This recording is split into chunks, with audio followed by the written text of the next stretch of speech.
Mostly ಏನೋ ನನಗೆ ಅನ್ಸುತ್ತೆ ಮತಿ ಭ್ರಮಣೆ ಆಗ್ಬಿಟ್ಟಿದ್ದವರು. ಬಹುಶಃ ಅವರು ಸ್ವಲ್ಪ ಎಲ್ಲಾದ್ರೂ ಚಿಕಿತ್ಸೆ ಪಡೆದ್ರೆ ಬಹುಶಃ ಒಳ್ಳೇದಾಗುತ್ತೆ. ಯಾಕಂದ್ರೆ ಅವ್ರು ಆಡ್ತಾ ಇರೋ ರೀತಿ ನೋಡಿದ್ರೆ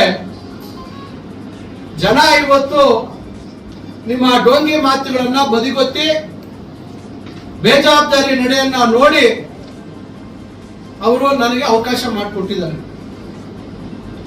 ನಾನು ಪ್ರಾಮಾಣಿಕವಾಗಿ ಇವತ್ತು ಒಂದು ಮಂತ್ರಿ ಆಗಿದ್ರು ಸಹ ನನ್ನ ತಾಲೂಕಿನಲ್ಲಿ ಇವತ್ತು ಏನೆಲ್ಲ ಅಭಿವೃದ್ಧಿ ಆಗ್ಬೇಕು ಅಂತ ಹೇಳಿ ಆಸ್ಪತ್ರೆ, ಕ್ರಿಟಿಕಲ್ ಕೇರ್ ಯೂನಿಟ್,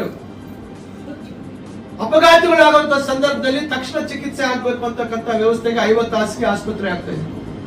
ಬಿಲ್ಡಿಂಗ್ ಆಗ್ತಾ ಇದೆ. ನೀವು ನೋಡಿದಿರಾ? ಯಾರಾದ್ರೂ ನೋಡಿದ್ರನಪ್ಪ? ಹಳೆ ತಾಲೂಕು ಆಫೀಸ್ ನೋಡಿದಿರಾ? ಸೂಚನೆ